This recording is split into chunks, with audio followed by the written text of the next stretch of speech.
ജീവിതത്തിൽ ഒരിക്കലെങ്കിലും തഹജ്ജുദ് നിസ്കരിച്ച ആളുകൾ ഈ വീഡിയോ കാണാതെ പോകരുത്. നമ്മുടെ ജീവിതത്തിൽ നേടിയെടുക്കേണ്ടുന്ന എല്ലാ വിഷയങ്ങളും തഹജ്ജുദ് നിസ്കാരത്തിൻ്റെ ഒരു മർത്തബയുണ്ട്. ആ മർത്തബ ഒരു പക്ഷേ നിങ്ങളാരും മനസ്സിലാക്കിയിട്ടുണ്ടാകില്ല. ആ മർത്തബയനുസരിച്ച് നമ്മൾ നിസ്കരിക്കുന്നതിനനുസരിച്ച് നമ്മുടെ ആഗ്രഹങ്ങൾ അതിലൂടെ നേടിയെടുക്കാൻ പറ്റും. റബ്ബിനോട് നമുക്ക് നേരിട്ട് സംസാരിക്കാൻ പറ്റുന്ന വളരെ സവിശേഷമേറിയ ഒരു സമയമാണ് യഥാർത്ഥത്തിൽ ജൗഫുൽ ലൈൽ എന്ന് പറയുന്ന രാത്രിയിലുള്ള തഹജ്ജുദ് നിസ്കാരം. മുത്തനബി സല്ലല്ലാഹു അലൈഹി വസല്ലം തങ്ങളൊക്കെ എത്ര സമയമാണ് അങ്ങനെ നിസ്കരിച്ചിരുന്നത്. പക്ഷേ ഈ തഹജ്ജുദ് നിസ്കാരവുമായി ബന്ധപ്പെട്ട് അതിന് 4 കാറ്റഗറികളുണ്ട്, 4 മർത്തബകളുണ്ട്. ആ 4 മർത്തബകളിൽ നിങ്ങളൊക്കെ തഹജ്ജുദ് നിസ്കരിക്കുന്നവരാണെങ്കിൽ നിങ്ങൾ ഏതു മർത്തബയിലാണ്, ഏത് സ്ഥാനത്താണ് പെടുന്നത് എന്നുള്ളത് മനസ്സിലാക്കാൻ അത് കൂടുതൽ ഉപകരിക്കും, ഇത് മുഴുവൻ മനസ്സിലാക്കുന്നത്. അതുപോലെ തന്നെ തഹജ്ജുദ് നിസ്കരിക്കുമ്പോൾ തന്നെ നമുക്കത് നിസ്കരിക്കാൻ വേണ്ടി എഴുന്നേൽക്കാൻ കാരണമാകുന്ന 8 കാര്യങ്ങളുണ്ട്. ചില ആളുകൾ പറയും, ഉസ്താദ് ഞാൻ തഹജ്ജുദ് നിസ്കരിക്കാൻ വേണ്ടി ശ്രമിക്കുമ്പോൾ എനിക്ക് എഴുന്നേൽക്കാൻ പറ്റുന്നില്ല. അത് എഴുന്നേൽക്കാൻ കഴിയണമെങ്കിൽ ഈ 8 കാര്യങ്ങൾ നിങ്ങളുടെ ജീവിതത്തിൽ പകർത്തിയിരിക്കണം. ആ 8 കാര്യങ്ങളിൽ 4 പ്രത്യക്ഷമായതും 4 പരോക്ഷമായതുമാണ്. ഇൻഷാ അല്ലാഹ് അതിനെക്കുറിച്ച് കൃത്യമായി നമ്മൾ വിവരിക്കുന്നുണ്ട് ഈ വീഡിയോയിൽ. അതുപോലെ തന്നെ നമ്മളൊക്കെ ഉറങ്ങാൻ വേണ്ടി കിടക്കുന്ന സമയത്ത് നമ്മുടെ തലയുടെ ഉച്ചിയിൽ പിശാച് 3 കെട്ടുകൾ കെട്ടുന്നുണ്ട് എന്നുള്ളതാണ്. ഇത് ബുഖാരിയിൽ റിപ്പോർട്ട് ചെയ്യുന്ന ഹദീസാണ്, വെറുതെ പറയുന്നതല്ല. ആ 3 കെട്ടുകളും അഴിഞ്ഞു പോകണം. അത് അഴിഞ്ഞു പോകാൻ ചെയ്യേണ്ടുന്ന കാര്യങ്ങളാണ് ഈ വീഡിയോയിൽ. ഇത്രയും കാര്യങ്ങളാണ് നമ്മൾ ഉൾപ്പെടുത്തുന്നത്. ഇൻഷാ അല്ലാഹ് നിങ്ങളിത് കേട്ടാൽ നിങ്ങൾക്ക് ഉപകരിക്കപ്പെടും എന്ന് തീർച്ചയാണ്. പ്രത്യേകിച്ച് നമ്മൾ നല്ല സമയങ്ങളിലേക്കൊക്കെ പ്രവേശിച്ചുകൊണ്ടിരിക്കുകയാണ്. ഒരുപാട് പ്രയാസങ്ങളും പ്രതിസന്ധികളും നിറഞ്ഞ ജീവിതമാണ് നമ്മുടെ ജീവിതം. ആ സന്ദർഭത്തിലൊക്കെ നമുക്ക് വലിയ രക്ഷയും സമാധാനവും ഖൈറും സന്തോഷമൊക്കെ ലഭിക്കാൻ ഈ ഒരു വിഷയം വളരെയധികം ഉപകരിക്കും എന്നുള്ളത് പൂർണ്ണ വിശ്വാസത്തോടു കൂടെയാണ് നമ്മൾ ഇന്ന് ഈ വിഷയത്തിലേക്ക് പ്രവേശിക്കുന്നത്. അല്ലാഹു സുബ്ഹാനഹു വ തആല കാര്യങ്ങൾ കൃത്യമായി പഠിക്കാനും അത് ജീവിതത്തിലേക്ക് ചേർത്ത് വെക്കാനുമുള്ള തൗഫീഖ് നമുക്ക് നമ്മോട് ബന്ധപ്പെട്ട സകല ആളുകൾക്കും നൽകി അനുഗ്രഹിക്കുമാറാകട്ടെ. വിഷയത്തിലേക്ക് പ്രവേശിക്കുന്നതിൻ്റെ മുമ്പ് എല്ലാ ദിവസവും നമ്മൾ സൂചിപ്പിക്കാറുള്ളത് പോലെ തന്നെ നേരിട്ട് കാണാനുള്ള ഡേറ്റ് ചൊവ്വാഴ്ചകളിൽ മാത്രമാണ്. ചൊവ്വാഴ്ച നേരിട്ട് കാണാൻ വേണ്ടി ബുക്ക് ചെയ്യാൻ വിളിക്കേണ്ടത് ഞായറാഴ്ച 10 മണിക്കാണ്. ഞായറാഴ്ച 10 മണിക്ക് വിളിച്ച് ബുക്ക് ചെയ്തതിന് ശേഷം മാത്രമാണ് വരേണ്ടതെന്ന് ഓർമ്മപ്പെടുത്തുകയാണ്. പലപ്പോഴും പലരും ബുക്ക് ചെയ്യാതെ വരുന്നുണ്ട്. അതുകൊണ്ടാണ് നമുക്കത് പ്രത്യേകം എടുത്തു പറയേണ്ടി വരുന്നത്. ബുക്ക് ചെയ്യാതെ വന്നാൽ ഇവിടെ ലിസ്റ്റിൽ പേരില്ലെങ്കിൽ നമുക്ക് നോക്കാൻ സാധിക്കില്ല. അതുകൊണ്ട് ആ വിഷയം പ്രത്യേകം എല്ലാവരും ശ്രദ്ധിക്കണം. വന്നവർ തന്നെ പിന്നീട് വരുമ്പോൾ ബുക്ക് ചെയ്യാതെ വരുന്നുണ്ട്. അപ്പോൾ സമയത്തിനനുസരിച്ച് നമുക്ക് നോക്കി തീർക്കാൻ കഴിയുന്നില്ല. അതേപോലെ തന്നെ നമ്മുടെ ദർസിൻ്റെ അഡ്മിഷന് അതിലേക്ക് ഒരുപാട് ആളുകൾ മെസ്സേജ് അയച്ചുകൊണ്ടിരിക്കുകയാണ്. ഇൻഷാ അല്ലാഹ് 7ാം ക്ലാസ് മുതൽ നമ്മൾ അഡ്മിഷൻ എടുക്കുന്നുണ്ട്. അതുകൊണ്ട് തന്നെ നല്ല ദീനിയ ചിട്ടയിൽ വളർന്ന് ദീനും ദുനിയാവും പഠിക്കണമെന്ന് ആഗ്രഹിക്കുന്നവർ, ദീന് മാത്രം പഠിക്കണമെന്നല്ല പറയുന്നത്. ഇന്ന് അങ്ങനത്തെ മക്കൾ വളർന്നു വരുമ്പോൾ അവരുടെ ഭാവിയിൽ അവർക്ക് അള്ളാഹുവിൻ്റെ അടുക്കൽ വലിയ സ്ഥാനമുണ്ടാകും. പക്ഷെ എല്ലാം നമ്മൾ നോക്കണമല്ലോ. അതുകൊണ്ട് തന്നെ നമ്മളെ അടുക്കൽ പഠിക്കുന്നവരൊക്കെ ദീനും ദുനിയാവും പഠിക്കുന്നവരാ, മതവും ഭൗതികവും പഠിക്കുന്നവരാ. രണ്ടും പഠിക്കണം എന്നുള്ള നിലപാടുള്ളവരാണ് നമ്മളൊക്കെ. ഈ വിനീതൻ ഇപ്പോഴും പഠിച്ചുകൊണ്ടിരിക്കുകയും ചെയ്യുന്നവരാണ്.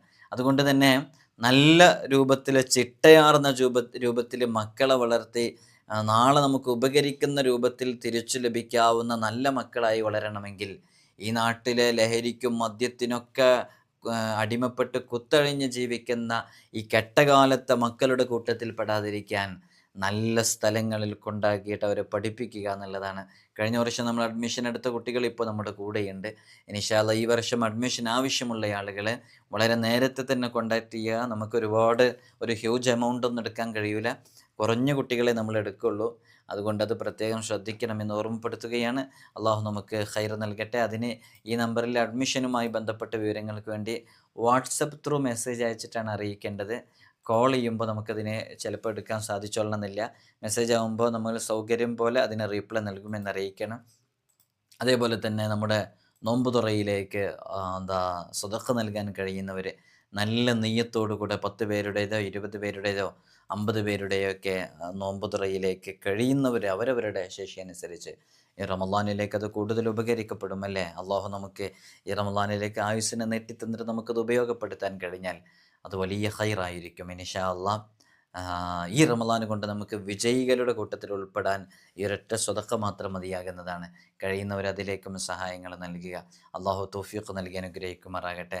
ഇൻഷാ അള്ളാഹ് നമുക്ക് വിഷയത്തിലേക്ക് പ്രവേശിക്കാം. നമ്മളെ സൂചിപ്പിച്ചതുപോലെ തന്നെ തഹജ്ജുദ് നിസ്കാരം എന്ന് പറയുന്നത് വളരെ പ്രത്യേകമായൊരു നിസ്കാരമാണ്. തഹജ്ജുദ് നിസ്കാരം എന്ന് പറയുമ്പോൾ നമ്മൾ പക്ഷികളെല്ലാം കൂടണഞ്ഞ ശേഷം, മൃഗങ്ങളെല്ലാം നിദ്രയിലാണ്ട ശേഷം, മനുഷ്യരെല്ലാം കരിമ്പടം പുതച്ച് ഉറങ്ങിക്കിടക്കുന്ന സമയത്ത് നീയും നിൻ്റെ റബ്ബും മാത്രം അറിയുന്ന ഒരേ ഒരു സമയം, മൂകമാണ് ആ സന്ദർഭം. ഒരു ശബ്ദം പോലും കേൾക്കില്ല. സൂചി വീണാൽ കേൾക്കുന്ന നിശബ്ദതയാണ്. ജൗഫുല്ലയിൽ, രാത്രിയുടെ ഉള്ളെന്ന് പറയുന്ന ആ സമയത്ത് നീ നിൻ്റെ റബ്ബിലേക്ക് മരം കോച്ചുന്ന തണുപ്പിലാണെങ്കിൽ പോലും വുളൂ എടുത്ത് 2 റക്അത്ത് സുന്നത്ത് നിസ്കരിക്കാൻ ഒരു മുസല്ല ഖിബിലയിലേക്ക് വലിച്ചിട്ട് നിൻ്റെ റബ്ബിൻ്റെ മുമ്പിൽ പൊട്ടിക്കരഞ്ഞ് നീ ദുആ ചെയ്യുന്ന ദുആ വളരെ പെട്ടെന്ന് സ്വീകരിക്കപ്പെടും എന്നുള്ളതാണ്. അതുകൊണ്ട് നമ്മൾ വളരെയധികം ശ്രദ്ധിക്കേണ്ട ചില കാര്യങ്ങളുണ്ട് തഹജ്ജുദുമായി ബന്ധപ്പെട്ട്. നമ്മുടെ ആഗ്രഹങ്ങൾ, കടങ്ങൾ വീടാൻ, രോഗങ്ങൾ മാറാനൊക്കെ, നമുക്ക് ജോലി ലഭിക്കാനൊക്കെ ദുആ ചെയ്യാൻ പറ്റുന്ന, അള്ളാഹിനോട് നേരിട്ട് പറഞ്ഞ് നമുക്ക് വാങ്ങിക്കാൻ കഴിയുന്നൊരു സമയമാണ്. അതുകൊണ്ട് മനസ്സിലാക്കേണ്ട ചില വിഷയങ്ങൾ ഇമാം ബുഖാരി റിപ്പോർട്ട് ചെയ്യുന്ന ഹദീസിൽ കാണാം. മുത്തുനബി സല്ലല്ലാഹു അലൈഹി വസല്ലം തങ്ങൾ പറയുന്നുണ്ട്, നിങ്ങളിൽ ഒരാൾ ഉറങ്ങുന്ന സമയത്ത് അയാളുടെ തലയുടെ ഉച്ചിയിൽ പിശാച് 3 കെട്ടുകളിടുന്നുണ്ട്. ഓരോ കെട്ടിലും രേഖപ്പെടുത്തും സമയം രാത്രിയിൽ ധാരാളമുള്ളതുകൊണ്ട് സുഖമായി ഉറങ്ങിക്കൊള്ളുക എന്ന് ഓരോ കെട്ടിലും എഴുതി വെക്കുന്ന. അപ്പം നമ്മളൊക്കെ ഉറങ്ങുന്ന സമയത്ത് നമ്മുടെ തലയിൽ 3 കെട്ടുകൾ പിശാചിലുണ്ട്. ഓരോ കെട്ടിലും സമയം രാത്രിയിൽ ധാരാളമുള്ളത് കൊണ്ട് സുഖമായി ഉറങ്ങിക്കൊള്ളുക എന്ന് എഴുതി വെക്കും എന്നുള്ളതാണ്. അപ്പോൾ അയാൾ ഉണർന്ന് അള്ളാഹുവിനെ ഓർത്താൽ ഒരു കെട്ടഴിഞ്ഞു പോകും. പെട്ടെന്ന് അയാൾ ഉണർന്നിട്ട് അള്ളാഹുവിനെ ഓർക്കുന്നു. അപ്പോൾ 3 കെട്ടുകളിൽ നിന്നുള്ള ഒരു കെട്ടഴിഞ്ഞു പോകും. പിന്നെ അയാൾ രണ്ടാമത് ഉണർന്നതിന് ശേഷം വുളൂ എടുത്ത് കഴിയുമ്പോൾ 2ാമത്തെ കെട്ടഴിയുന്നു. അപ്പോൾ അയാൾ എഴുന്നേറ്റ് അള്ളാഹുവിനെ ഓർക്കുന്നു, എനിക്ക് നിസ്കരിക്കണം എന്ന് പറഞ്ഞാൽ യഥാർത്ഥത്തിൽ അള്ളാഹുവിനെ ഓർക്കുകയാണല്ലോ. അപ്പോൾ ഒരു കെട്ടഴിയുന്നു. 2ാമത്തെ കെട്ടെപ്പോഴാണ് അഴിയുക? ആ നിസ്കാരത്തിന് വേണ്ടി വുളൂ എടുക്കാൻ വേണ്ടി പോകുമ്പോൾ 2ാമത്തെ കെട്ടും അഴിയുന്നു. അങ്ങനെ നിസ്കരിച്ചു കഴിഞ്ഞാൽ 3ാമത്തെ കെട്ടും അഴിഞ്ഞു വീഴുന്നു. അതോടെ അയാൾ ഉന്മേഷമനസ്കനും ആത്മപ്രസന്നനുമായിത്തീരുന്നു. അല്ലാത്ത പക്ഷം അവൻ മടിയനായിത്തീരുന്നു, അലസനായിത്തീരുന്നു, അവനെ നന്ദി കെട്ടവനായിത്തീരുന്ന അവസ്ഥയിലേക്ക് എത്താൻ കാരണമാകുന്നു. ഈ ഒരു ഹദീസ് ബുഖാരി റിപ്പോർട്ട് ചെയ്യുന്ന, ബുഖാരിയുടെ റിപ്പോർട്ടിലുള്ള ഹദീസാണ്. നിങ്ങൾ നോക്കൂ, നിങ്ങൾ ഈ വിവരം നിങ്ങൾക്ക് ആദ്യമായിട്ട് അറിവുള്ളതാണോ? ഒന്ന് എഴുതി അറിയിക്കണേ. പലരും ഇത് കേട്ടിട്ടുണ്ടാകാം, ഇത് കേൾക്കാത്തവരുണ്ടാകാം, ആദ്യമായി കേൾക്കുന്നവരുണ്ടാകാം. ഇപ്പോൾ തഹജ്ജുദ് നിസ്കരിക്കുന്ന ഒരുപാട് ആളുകളുണ്ട്. അവരെപ്പോഴെങ്കിലും മനസ്സിലാക്കിയിട്ടുണ്ടോ? അവർ തഹജ്ജുദ് നിസ്കരിക്കാൻ വേണ്ടി രാത്രി എന്ന് പറഞ്ഞാൽ അത് രാത്രി സുബഹിയുടെ മുമ്പിലെ, അപ്പോൾ രാത്രി തഹജ്ജുദ് നിസ്കരിക്കാൻ വേണ്ടി എഴുന്നേൽക്കാൻ വേണ്ടി നിൽക്കുമ്പോൾ അള്ളാഹിനെ ഓർക്കുന്നുണ്ടല്ലോ. ആ സമയത്ത് പിശാചിട്ട ഒരു കെട്ടഴിയുന്നു എന്നും, 2ാമത്തെ വുളൂ എടുക്കുന്ന സമയത്ത് 2ാമത്തെ കെട്ടഴിയുന്നു എന്നും, അതേപോലെ നിസ്കരിക്കുന്ന സമയത്ത് 3 കെട്ടുകൾ പൂർണ്ണമായി അഴിയുന്നു, അള്ളാഹുവിൻ്റെ തൃപ്തിയുള്ള അടിമയായി മാറുന്നു എന്നീ കാര്യങ്ങളൊക്കെ ഇതുപോലെ നിങ്ങൾ മനസ്സിലാക്കിയിട്ടുണ്ടായിരുന്നോ? ഒരുപക്ഷെ പലർക്കും ആദ്യം അറിവായിരിക്കാം. അള്ളാഹു നമുക്ക് അള്ളാഹുവിനെക്കുറിച്ച് കൂടുതൽ പഠിക്കാനും മനസ്സിലാക്കാനും ധാരാളം അമലുകൾ ചെയ്യാനുമുള്ള തൗഫീഖ് നൽകി അനുഗ്രഹിക്കുമാറാകട്ടെ. മുത്തുനബി സല്ലല്ലാഹു അലൈഹി വസല്ലം തങ്ങൾ പറയുന്നുണ്ട് മറ്റൊരു ഹദീസിൽ, ഏതൊരാൾ ഉറങ്ങുമ്പോഴും അയാളുടെ തലയിൽ 3 കെട്ടുകൾ ഉണ്ടാകുന്നു. അയാൾ രാത്രി ഉണർന്ന് തസ്ബീഹും തഹ്മീദും തഹ്ലീലും തക്ബീറും ചൊല്ലുമ്പോൾ ഒരു കെട്ടഴിയുന്നു. അത് ചെല്ലാൻ ഒരൊറ്റ ദിക്ർ മതി. സുബ്ഹാനല്ലാഹി വൽഹംദുലില്ലാഹി വലാ ഇലാഹ ഇല്ലല്ലാഹു വല്ലാഹു അക്ബർ. അതിൽ തസ്ബീഹുണ്ട്, തഹ്മീദുണ്ട്, തഹ്ലീലുണ്ട്, തക്ബീറുണ്ട്. തസ്ബീഹാണ് സുബ്ഹാനല്ലാഹ്, തഹ്മീദാണ് അൽഹംദുലില്ലാ, തഹ്ലീലാണ് ലാ ഇലാഹ ഇല്ലല്ലാഹ്, അല്ലാഹു അക്ബർ എന്നുള്ള തക്ബീറാണ്. അപ്പം നബിതങ്ങൾ പറയാണ്, രാത്രി ഉറങ്ങുന്ന സമയത്ത് 3 കെട്ടുകൾ ഉണ്ടാകും. രാത്രി ഉണർന്ന് തസ്ബീഹും തഹ്മീദും തഹ്ലീലും തക്ബീറും ചൊല്ലുമ്പോൾ ഒരു കെട്ടഴിയുന്നു.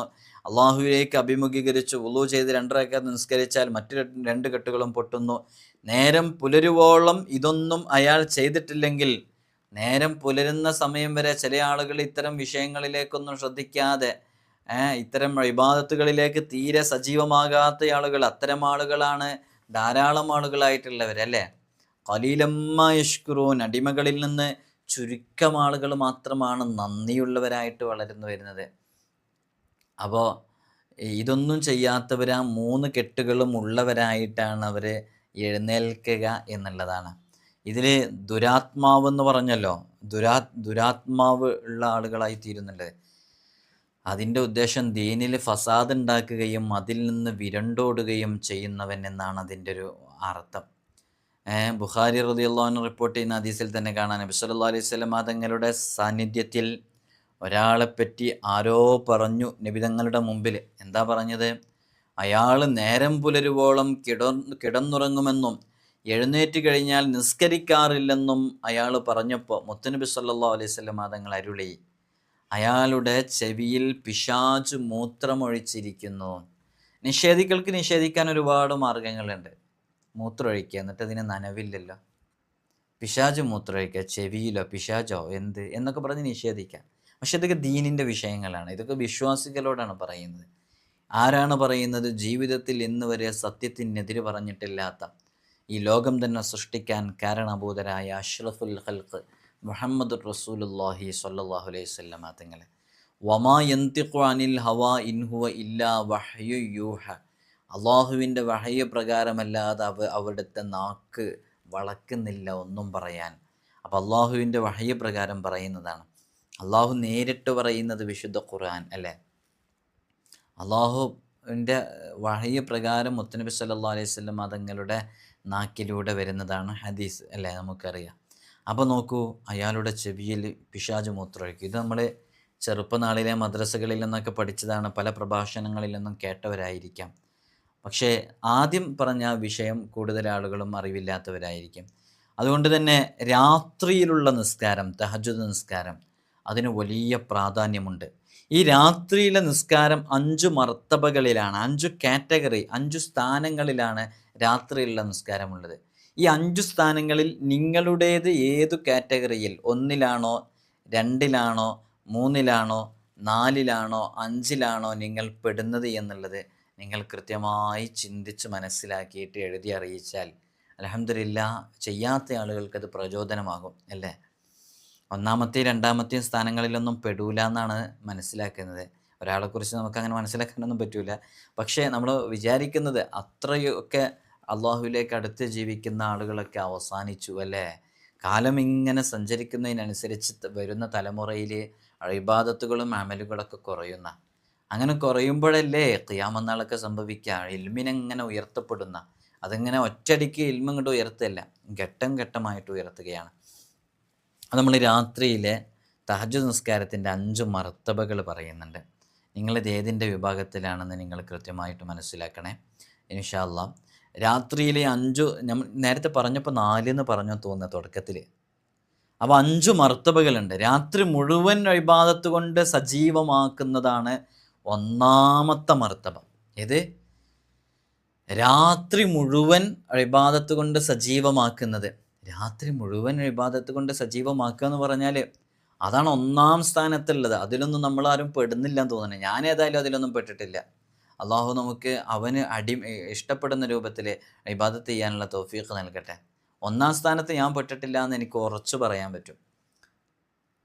നമുക്കൊന്നതിൽ പെടാൻ കഴിയുമെന്നറിയില്ല.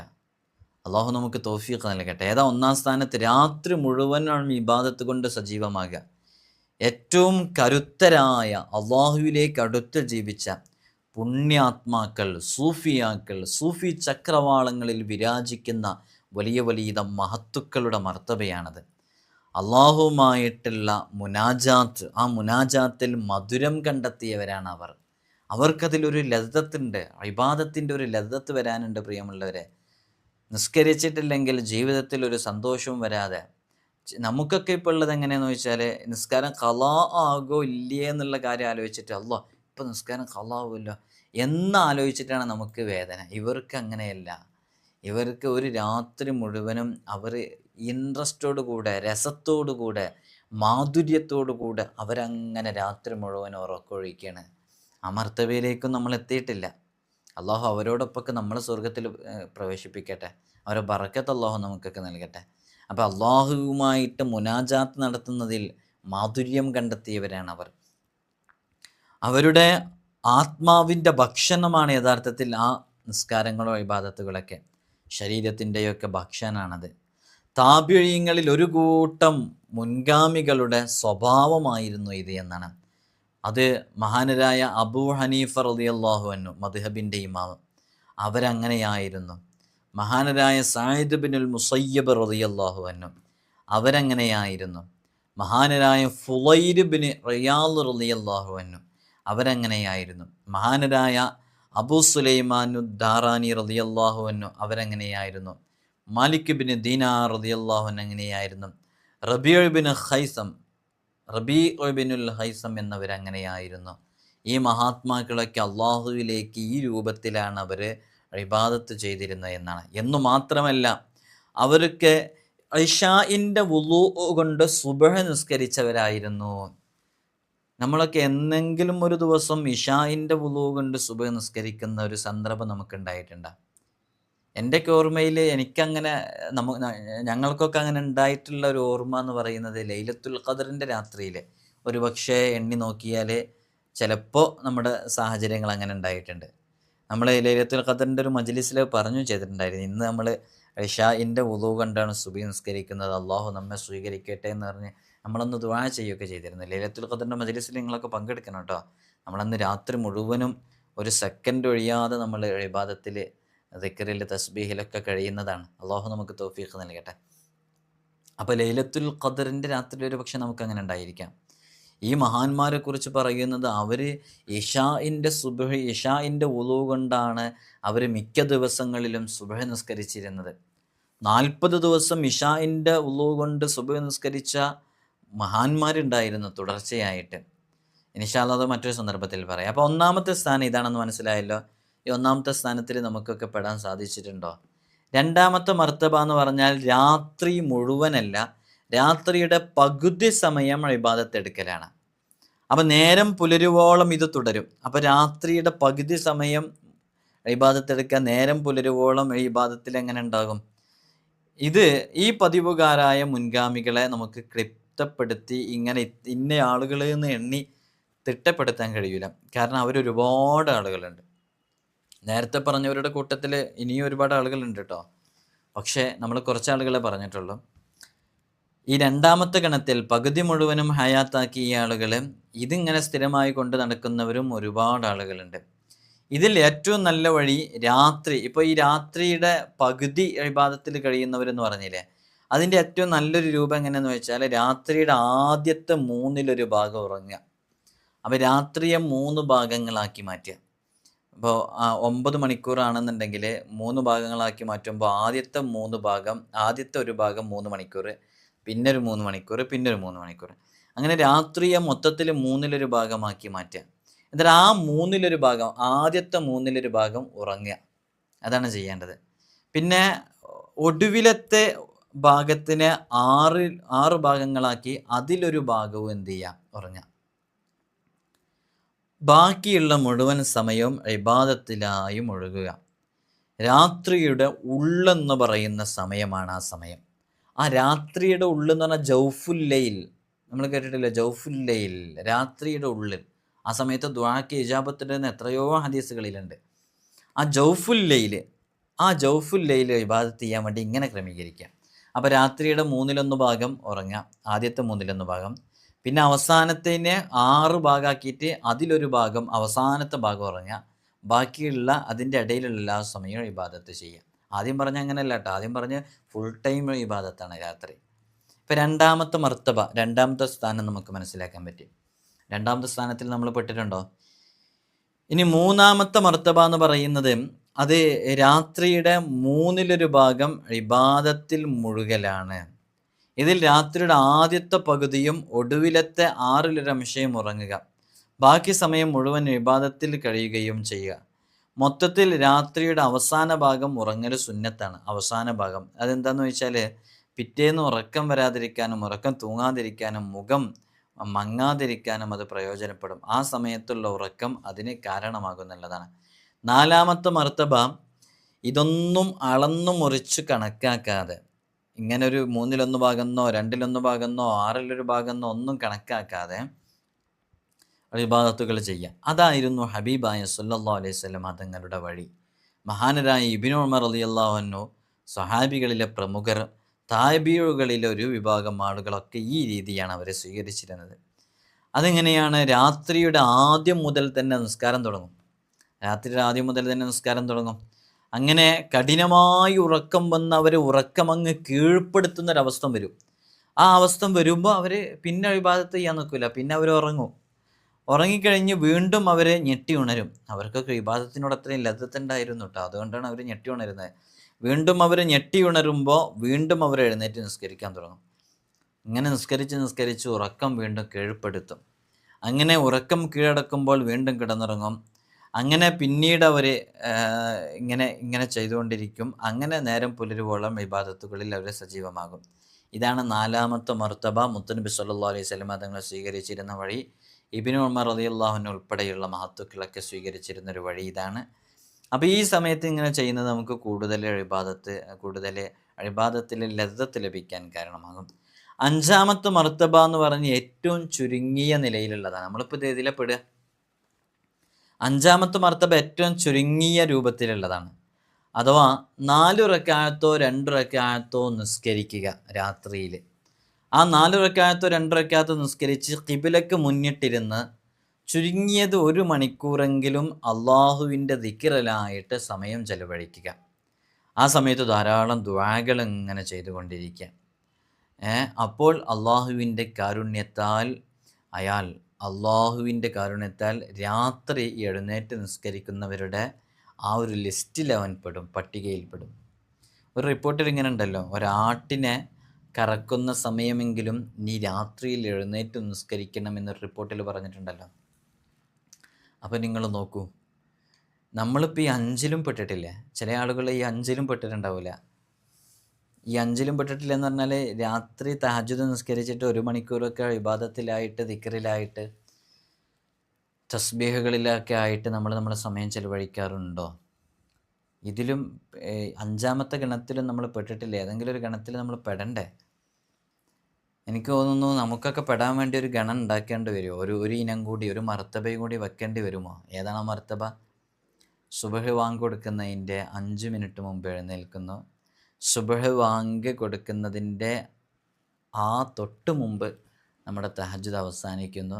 അങ്ങനെ തഹജ്ജുദ് നിസ്കരിക്കുന്ന ഒരു വിഭാഗമൊക്കെ ഉണ്ടെന്നുണ്ടെങ്കിൽ കുറേ ആളുകളൊക്കെ ഇതിൽ പെടുമായിരുന്നു അല്ലേ? അള്ളാഹു ഇതിലുള്ള ഏതെങ്കിലും ഒരു വിഭാഗത്തിൽ നമുക്ക് പെടാനുള്ള തൗഫീഖ് നൽകട്ടെ. ഈ രാത്രി നിസ്കാരത്തിന് സഹായകമാകുന്ന ഒരുപാട് കാര്യങ്ങളുണ്ട്. 8 കാര്യങ്ങൾ പ്രധാനമായിട്ട് പറയുന്നുണ്ട്. 8 കാര്യങ്ങൾ പ്രധാനമായിട്ട് പറയുന്നുണ്ടെന്ന് പറഞ്ഞാൽ രാത്രി ഉറക്കത്തിൽ നിന്ന് എഴുന്നേൽക്കാൻ സഹായകമാകുന്ന 8 കാര്യങ്ങൾ. അതിൽ 4 പരോക്ഷവും 4 പ്രത്യക്ഷവുമാണ്. അതിലൊന്നാമത്തേത് എന്താണെന്ന് വെച്ചാൽ അന്നപാനീയങ്ങൾ അമിതമാക്കാതിരിക്കലാണ്. അമിതമായി ഒരിക്കലും എപ്പോഴും ഭക്ഷണം കഴിക്കാൻ പാടില്ല. ഭക്ഷണപാനീയങ്ങൾ അമിതമായി കഴിച്ചാൽ അത് ഉറക്കവും അമിതമായി തീരാൻ കാരണമാകും. നമ്മുടെ ശരീരത്തിൽ ഫാറ്റ് ഉണ്ടാവാൻ കാരണമാകും, കൊളസ്ട്രോൾ വരാൻ കാരണമാകും, ആരോഗ്യ പ്രശ്നങ്ങൾ ഉണ്ടാവാൻ കാരണമാകും, ശ്വാസമുട്ടിന് കാരണമാകും. പിന്നെ ഉറക്കിൽ നിന്ന് എഴുന്നേറ്റ് രാത്രി നിസ്കരിക്കാൻ അത് വലിയ ഭാരമായി തീരും. നമുക്കൊരു ഭാരം തോന്നും നിസ്കരിക്കാൻ. രണ്ടാമത്തേത്, പകല് അങ്ങേയറ്റം ഒരു മനുഷ്യൻ്റെ തോക്കത്തിനേക്കാളും അപ്പുറത്ത് കഠിനാധ്വാനം ചെയ്യാം. ഞരമ്പുകളെ ക്ഷീണിക്കുന്ന തരത്തിലുള്ള പ്രവൃത്തികൾ ഒഴിവാക്കുക. അതും ഉറക്കിനെ ക്ഷണിച്ചു വരുത്തും. ഇത് പ്രത്യക്ഷമായ കാര്യങ്ങളാണ് കേട്ടോ. മൂന്നാമത്തത്, ഉച്ചയുറക്ക് ഉപേക്ഷിക്കരുത്. കുറഞ്ഞ സമയമെങ്കിലും ഉച്ചയുറക്ക് ഉണ്ടായിരിക്കണം. അത് രാത്രി നിസ്കാരത്തിന് സഹായകമാകും. അത് സുന്നത്തും കൂടെയാണ്. ആ നിസ്കാരത്തിനൊരു പേരുണ്ട്, ആ ഉറക്കത്തിനൊരു പേരുണ്ട്. അറിയുന്നവർ പറയണേ അങ്ങനെയുള്ള ഉറക്കത്തിന്. 4, പകൽ പാപമൊന്നും ചെയ്യരുത്, ദോഷങ്ങൾ. അത് ഖൽബിന് ഭാരം കൂട്ടും, കാഠിന്യം കൂട്ടും. അപ്പോൾ അനുഗ്രഹത്തിൻ്റെ നിഅമത്തിൻ്റെ വഴികളൊക്കെ തടസ്സം സൃഷ്ടിക്കുകയും ചെയ്യും. പകൽ ചെയ്ത ഈ പാപം രാത്രി ചെയ്യേണ്ടതായ പുണ്യകാര്യത്തിന്, ഈ നിസ്കാരത്തിനെ തടസ്സപ്പെടുത്താൻ കാരണമാകും. ഈ പറഞ്ഞ 4 കാര്യങ്ങളും പ്രത്യക്ഷമായ 4 കാര്യങ്ങളാണ്. ഇനി പരോക്ഷമായ 4 കാര്യങ്ങളുണ്ട്. അതെന്താണ്? ഈ 4 കാര്യങ്ങൾ വളരെയധികം ശ്രദ്ധിക്കേണ്ടതാണ്. വിശ്വാസികളോട് അസൂയ ഉണ്ടാക്കുന്ന കാര്യങ്ങൾ, ഇങ്ങനെയുള്ള കാര്യങ്ങളൊക്കെ ഒഴിവാക്കുക എന്നുള്ളതാണ്. കുറച്ച് വിശദീകരിച്ച് പറയാനുള്ളതാണ്. മറ്റുള്ളവരോട് ഇത് കാണിക്കാതിരിക്കുക, ബിദ്അത്തുകൾ ഒഴിവാക്കുക, അനാവശ്യ ചിന്തകൾ ഒഴിവാക്കുക. പിന്നെ അതേപോലെ തന്നെ നല്ല ഏകാന്തതയോടുകൂടെ നിൽക്കുന്നതിന് തടസ്സമാകുന്ന ചിന്തകളൊക്കെ നമ്മുടെ കൽബിലേക്ക് വരിക. ഇതൊക്കെ ഒഴിവാക്കണം ഒന്നാമത്തെ. 2, കൽബിൽ അള്ളാഹുവിൻ്റെ ശിക്ഷയെപ്പറ്റി കഠിനമായ ഭയമുണ്ടായിരിക്കുക എന്നുള്ള.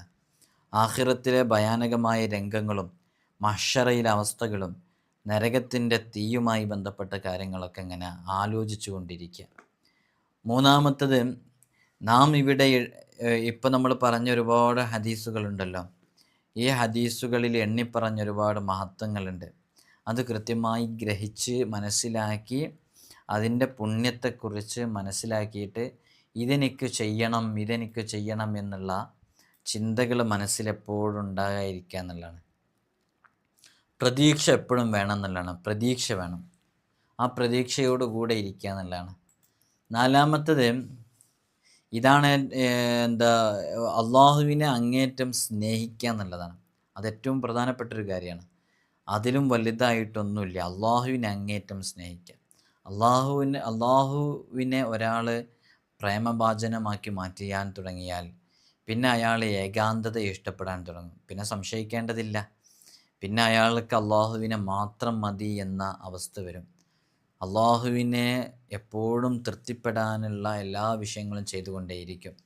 ഈ 8 കാര്യങ്ങൾ നമ്മുടെ ജീവിതത്തിലേക്ക് കൊണ്ടുവന്നാൽ, അതിൽ 4 ആദ്യം പറഞ്ഞ പ്രധാനപ്പെട്ടതും 2 പരോക്ഷമായതും, ഈ 8 കാര്യങ്ങൾ നമ്മുടെ ജീവിതത്തിലേക്ക് കൊണ്ടുവന്നാൽ അൽഹംദുലില്ലാ ബിഇദ്നില്ലാഹി തആല നമുക്കും ഈ രൂപത്തിലേക്ക് ഏതെങ്കിലും ഒരു ഗണത്തിൽപ്പെടാൻ സാധിക്കും എന്നുള്ളതാണ്. അള്ളാഹു നമുക്ക് തൗഫീഖ് നൽകി അനുഗ്രഹിക്കുമാറാകട്ടെ. ഇൻഷാ അല്ലാഹ് ഈ ഒരു വീഡിയോ കേട്ട് നിങ്ങൾക്ക് തഹജ്ജുദ് നിസ്കാരം നിലനിർത്താത്തവർ അത് നിലനിർത്താൻ തുടങ്ങിയാലും, നിലനിർത്തുന്നവർ കുറച്ചുകൂടി ആത്മാർത്ഥമായിട്ട് ചെയ്യാൻ തുടങ്ങിയാലും, നിങ്ങൾ ആ ചെയ്തതിൻ്റെ പ്രതിഫലം എനിക്ക് ലഭിക്കാൻ കാരണമാകും. ഞാൻ ഈ പറഞ്ഞ വിവരങ്ങളിൽ നിന്ന് നിങ്ങൾ പ്രചോദിതരായിട്ടുണ്ടെങ്കിൽ, അതുകൊണ്ട് തന്നെ ഈ വീഡിയോ നിങ്ങൾ മറ്റുള്ളവരിലേക്ക് എത്തിച്ചു കൊടുത്ത് അവരിതിലേക്ക് വരുമ്പോൾ നിങ്ങൾക്കും ആ പ്രതിഫലം നേടിയെടുക്കാൻ സാധിക്കും. അള്ളാഹു നമുക്ക് തൗഫീഖ് നൽകട്ടെ.